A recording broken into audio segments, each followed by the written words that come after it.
दोस्तों बहुत बहुत स्वागत है आपका शुभम क्लासेस यूट्यूब चैनल पर। दोस्तों अगर आप क्लास 10 के स्टूडेंट हो तो आज का वीडियो आपके लिए बहुत इंपॉर्टेंट होने वाला है, क्योंकि आज की इस वीडियो में विज्ञान के 2020 के पेपर का हल हम लोग देखेंगे, वो भी आंसर के साथ। तो आपसे रिक्वेस्ट है इस वीडियो को शुरू से अंत जरूर देखना, और जितने भी आंसर का जवाब आपको आए वो कमेंट बॉक्स में आप देते चलो। उससे पहले एक इंपॉर्टेंट अनाउंसमेंट अनअकैडमी की तरफ से, ये 1 दिसंबर आपके लिए बहुत इंपॉर्टेंट है अगर आप NTSC की प्रिपरेशन कर रहे हो, क्योंकि अब आपको most important question for NTSC preparation 1 दिसंबर से शुरू हो रहा है। यहाँ पर आप टाइमिंग देख सकते हो, 12 बजे, 7 बजे, 10 AM और 8 AM। ठीक है, most important question of chemistry for NTSC, most important question यहाँ पर आप देख सकते हो। 4 क्लास आपको मिलेंगी, और सबसे मोस्ट इंपॉर्टेंट बात, ये क्लासेस बिल्कुल फ्री है। ठीक है, यहाँ पर आपको ₹1 भी पे नहीं करने। तो आपसे रिक्वेस्ट, जितने स्टूडेंट NTSC की प्रिपरेशन कर रहे हैं, मोस्ट इंपॉर्टेंट क्वेश्चन आपकी तैयारी को और मजबूत करेंगे। तो अब ऐसे एक भी सेशन को मिस मत करो,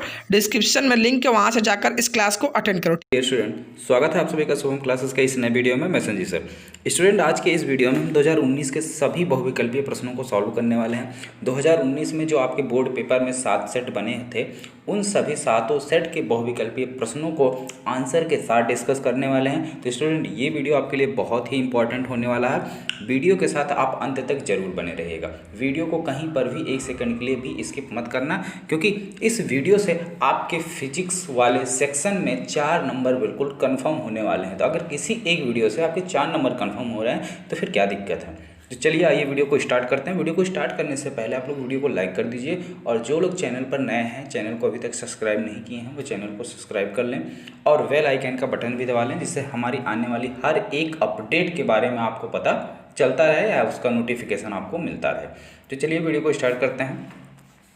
वीडियो में 2019 का सबसे पहला सेट है, जिसका पहला क्वेश्चन है, 200 वोल्ट और 100 वाट का एक बल्ब को यदि 100 वोल्ट पर प्रयोग किया जाए तो बल्ब की शक्ति कितनी होती है। शक्ति यानी कि पावर। ठीक है, तो P जो फार्मूला होता है उसी में आपको निकालना। P क्या होता है, आप ध्यान से देखिए। तो स्टूडेंट, यहाँ पे आपके P के कई सारे फार्मूले हैं। ठीक है, तो इन्हीं P के फार्मूले से एक तो होता है P=V×I, दूसरा होता है P=W/T।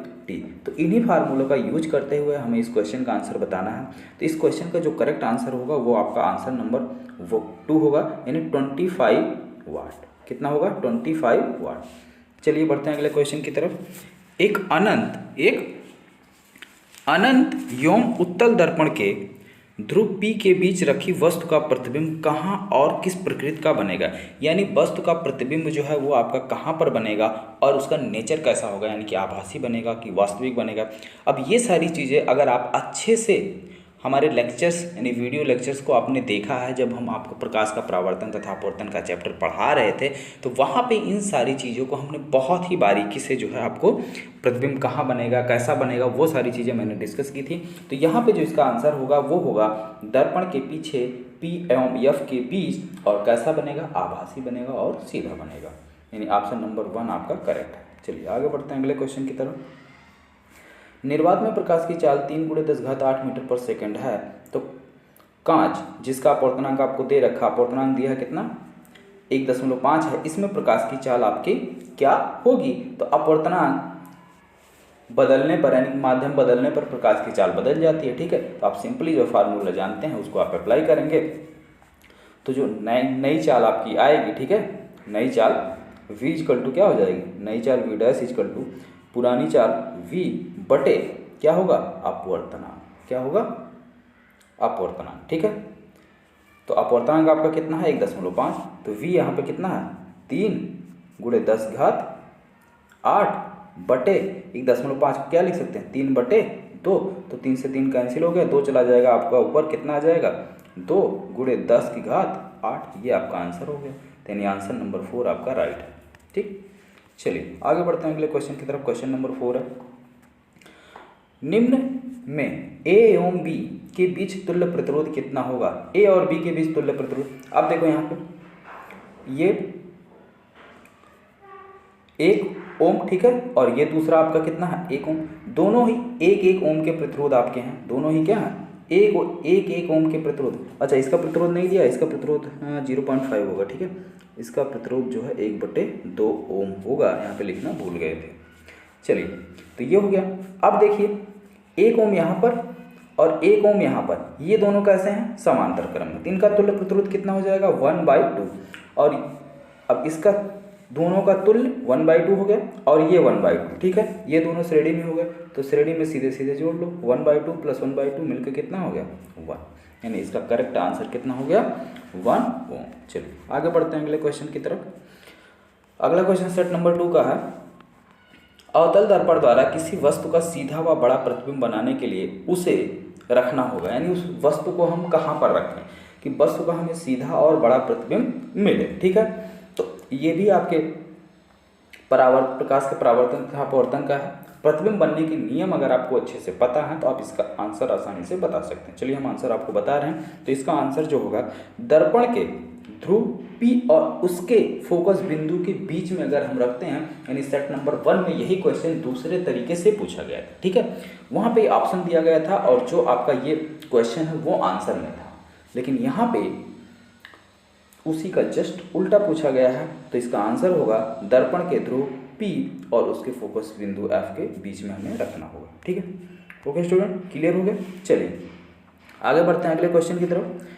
अगला क्वेश्चन है, निकट दृष्टि दोष से पीड़ित एक व्यक्ति को यह दोष दूर करने के लिए किस लेंस या दर्पण का उपयोग करना होगा। तो निकट दृष्टि दोष अगर किसी व्यक्ति के अंदर है तो उसको अगर वो दूर करना चाहता है तो इसमें सबसे पहले उसको कौन सा लेंस यूज करना होगा? अवतल लेंस, ठीक है। कौन सा लेंस यूज करना होगा? अवतल लेंस। चलिए आगे बढ़ते हैं अगले क्वेश्चन की तरफ। विद्युत ऊर्जा की इकाई क्या है? तो विद्युत ऊर्जा की इकाई क्या है भाई? Watt second. क्या है? Watt second. चलिए आगे बढ़ते हैं अगले क्वेश्चन की तरफ।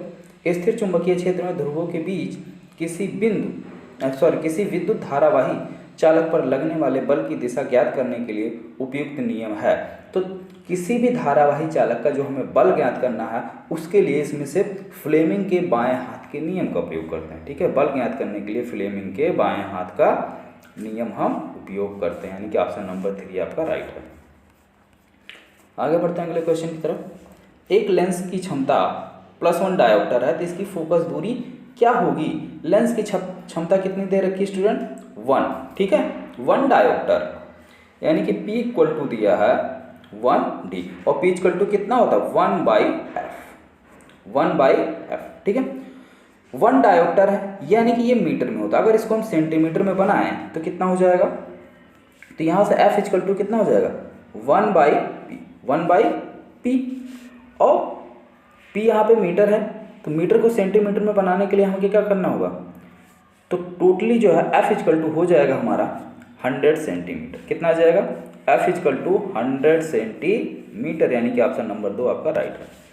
आगे बढ़ते हैं। स्पर्श दृष्टि की न्यूनतम दूरी कितनी है? सबको पता है 25 सेंटीमीटर, मीटर नहीं 25 सेंटीमीटर।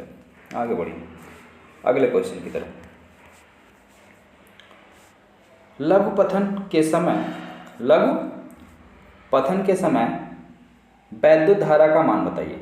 परिपथ में वैद्युत धारा का मान बताइए। तो लघु पथन के समय जो परिपथ में वैद्युत धारा का मान जो है क्या होता है? बहुत ज़्यादा बढ़ जाता है। क्या होता है? बहुत ज़्यादा बढ़ जाता है। आगे बढ़िए अगले क्वेश्चन की तरफ। ओम के नियम के अनुसार विभवांतर व धारा के बीच ग्राफ क्या मिलता है? एक सरल रेखा भाई। क्या मिलती है? एक सीधी रेखा। चलिए आगे बढ़ते हैं अगले सेट की तरफ। किसी दर्पण से आप चाहे कितनी ही दूर खड़े हों आपका प्रतिबिंब सदैव सीधा प्रतीत होता है तो दर्पण है। कौन सा दर्पण है भाई? आप लोग देखिए, एक तो दर्पण हमेशा देखते हैं जो घरों में जैसे खड़े हैं वैसे का वैसा ही मिलता है, ठीक है, सीधा। पहला तो हो गया समतल। दूसरा उत्तल दर्पण की भी यही खासियत है। तो समतल और उत्तल है कहीं ऑप्शन में? हाँ, ऑप्शन नंबर 4 आपका राइट होगा। या तो समतल होगा या तो उत्तल, ठीक है। किसी एक ही ना दर्पण के सामने खड़े होके, और दोनों ही दर्पण ऐसे हैं कि अगर हम इसके सामने चाहे जितनी दूर पर खड़े हों तो प्रतिबिंब जो है हमारा बिल्कुल सीधा ही बनता है। बस समतल है तो उसमें जितने बड़ा वस्तु है उतना बड़ा ही प्रतिबिंब बनेगा। लेकिन अगर कोई दूसरा दर्पण है, ठीक है, कोई दूसरा जैसे उत्तल है तो उसमें जो है वस्तु का आकार कम ज़्यादा हो जाता है, ठीक है। चलिए फिर पूछा आपसे स्पर्श दृष्टि की न्यूनतम दूरी कितनी है भाई? 25 सेंटीमीटर। इसके पहले वाले क्वेश्चन में भी डिस्कस किया गया था। चलिए आगे बढ़ते हैं अगले क्वेश्चन की तरफ। किसी चालक में धारा का प्रवाह होता है तो कोई भी चालक तार है उसमें जो धारा का प्रवाह होता है वो स्टूडेंट आपके होता है किसके, ओनली इलेक्ट्रॉनों के द्वारा। अगर इलेक्ट्रॉन चालक तार में नहीं है तो धारा का प्रवाह नहीं होगा। आगे बढ़ते हैं अगले क्वेश्चन की तरफ। निम्नलिखित में कौन सा पद वैद्युत शक्ति को सही निरूपित करता है? वैद्युत शक्ति का सही फार्मूला इसमें से कौन है? तो वैद्युत शक्ति अभी भी बताया था मैंने स्टार्टिंग में ही, P = VI, यानी कि ऑप्शन नंबर थर्ड। ठीक है, चलिए आगे बढ़ते हैं अगले क्वेश्चन की तरफ।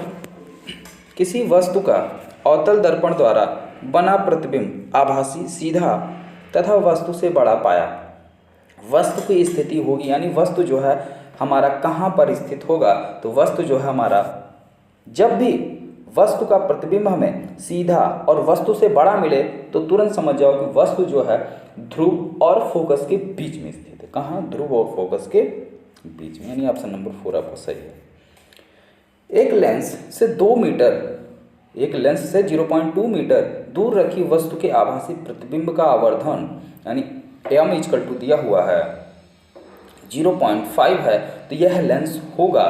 तो यह लेंस किस प्रकृति का होगा ये हमें बताना है। ठीक है, तो देखिए हम जानते हैं m = क्या होता है?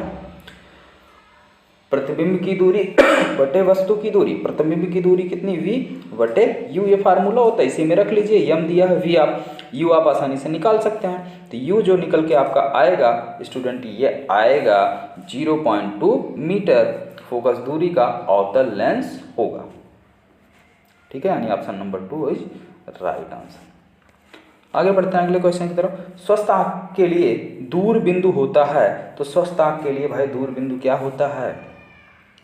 अनंत होता है। ठीक है, तो अगर स्वस्थ आंख है तो अनंत, उस मैक्सिमम पॉइंट जो है यानी कि दूर का बिंदु जो है वो अनंत होता है। चलिए आगे बढ़ते हैं। चंद्रमा से देखने पर आकाश दिखाई देता है, तो चंद्रमा से अगर आप आकाश को देखेंगे तो ये आपको काला दिखाई देता है। कैसा दिखाई देता है? काला। चलिए आगे बढ़ते हैं अगले क्वेश्चन की तरफ। एक उत्तल दर्पण की फोकस दूरी 12 सेंटीमीटर है, दर्पण के उत्तल पृष्ठ की त्रिज्या होगी। अरे यार सिंपली जान जाओ, त्रिज्या r = क्या होती है? 2f। फोकस दूरी आपको दे ही दिया है तो आप त्रिज्या निकाल लो, कितनी हो जाएगी? 24। ठीक है, चलिए आगे बढ़ते हैं। दो माध्यमों के सीमा पृष्ठ पर एक प्रकाश किरण लंबवत आपतित होती है तो अपवर्तन कोण होगा। अगर लंबवत आपतित होती है तो अपवर्तन कोण आपका कितना होगा? 0 डिग्री होगा। भाई कोई चीज़ देखो, अगर पृष्ठ के ऐसे लंबवत आती है तो उसी रास्ते पर चली जाएगी, यानी जिस रास्ते पे आ रही है उसी रास्ते पर चली जा रही है, तो अभिलंब और उसके बीच कितने इसका कोण बनेगा? 0 डिग्री का, यानी ऑप्शन नंबर 1 इज करेक्ट। आगे बढ़िए। एक उत्तल लेंस द्वारा किसी वस्तु का वास्तविक उल्टा एवं बड़ा प्रतिबिंब बनाने के लिए वस्तु, ठीक है, उत्तल लेंस द्वारा किसी वस्तु का वास्तविक उल्टा एवं बड़ा प्रतिबिंब बनाने के लिए हमें वस्तु को कहाँ पर रखना होगा? तो यहाँ पे जो सीधा और वास्तविक बनाने की बात कर रहा है तो लेंस, वस्तु को हमें लेंस के f और 2f के बीच में रखना होगा। कहाँ? f और 2f के बीच में। चलिए आगे बढ़ते हैं। अगला क्वेश्चन, कांच का अपवर्तनांक अधिकतम होता है, तो कांच का अपवर्तनांक जो है बैगनी रंग के लिए सबसे ज़्यादा होता है, बैगनी रंग के लिए सबसे ज़्यादा होता है। ठीक है, अगला सेट है। एक गोलीय दर्पण की फोकस दूरी f और वक्रता त्रिज्या r में अभिष्ट संबंध है, तो अभी हमने बताया वक्रता त्रिज्या जो है फोकस दूरी की क्या होती है? 2 गुनी होती है, यानी r = 2f। ठीक, चलिए आगे बढ़ते हैं। एक स्वस्थ मानव नेत्र के लिए स्पष्ट दृष्टि, भाई बार बार यही क्वेश्चन आ रहा है, कितना? 25 सेंटीमीटर। आगे बढ़ते हैं। 1 किलोवाट घंटा बराबर होता है, 1 किलोवाट घंटा जो है ये आपका बराबर होता है 3.6 × 10⁻6 जूल के। ठीक है, आगे बढ़ते हैं। लघुपथन के लिए, लघुपथन के समय परिपथ में विद्युत धारा का मान कितना होता है? स्टूडेंट इस क्वेश्चन को आप बताइए, क्योंकि ये क्वेश्चन आपसे पहले भी पूछा जा चुका है। इन चारों ऑप्शनों में से कौन सा ऑप्शन आपका सही होगा ये आप कमेंट बॉक्स में कमेंट करके बताइए। ठीक है, क्योंकि ये क्वेश्चन हम पहले ही डिस्कस कर चुके हैं, किसी एक सेट में मैंने डिस्कस किया था। तो इस तरीके से स्टूडेंट आपके 2019 के जितने भी बहुविकल्पीय प्रश्न पूछे गए थे फिजिक्स के वो सभी क्वेश्चनों को मैंने यहाँ पर डिस्कस कर दिया। अब इसी तरीके से हर एक सेट के यानी जो आपके बोर्ड एग्जाम में पिछले 5 वर्षों में पूछे गए हैं, तो पिछले 5 वर्षों के बहुविकल्पीय प्रश्नों को हम डिस्कस करेंगे, उसके अतुलक उत्तरीयों को डिस्कस करेंगे, उसके विस्तृत उत्तर यानी जो भी प्रश्न पूछे गए सभी को जो है 1 बाय 1 डिस्कस किया जाएगा। तो ये समझ लीजिए इस तरीके से अगर आप पिछले 5 साल का पेपर तैयार करते हैं अच्छे से, तो ये मान के चल लीजिए फिजिक्स का आपका 80% कहीं नहीं गया है। बाकी अगर आप 90 या 90 प्लस लाना चाहते हैं तो उसके लिए 10% थोड़ी सी एक्स्ट्रा मेहनत की ज़रूरत है। जो हमने इम्पॉर्टेंट क्वेश्चन, इम्पॉर्टेंट डेरिवेशन और इम्पॉर्टेंट न्यूमेरिकल बताए हैं, अगर आप उसको भी तैयार कर लेंगे तो आप आसानी से 80 से 90% स्कोर कर सकते हैं। ओके स्टूडेंट, तो इसके लिए आप वीडियो को लाइक कर दीजिए और जो भी स्टूडेंट इस चैनल पर नए हों चैनल को सब्सक्राइब कर लीजिए और बेल आइकन का बटन भी दबा लीजिए, जिससे हमारी आने वाली हर एक नई वीडियो का अपडेट आपको मिलता रहे। ओके स्टूडेंट, तो फिर मिलते हैं नेक्स्ट वीडियो में। और इस क्वेश्चन का यानी लास्ट क्वेश्चन का आंसर आप लोग जरूर कमेंट बॉक्स में कमेंट कीजिए।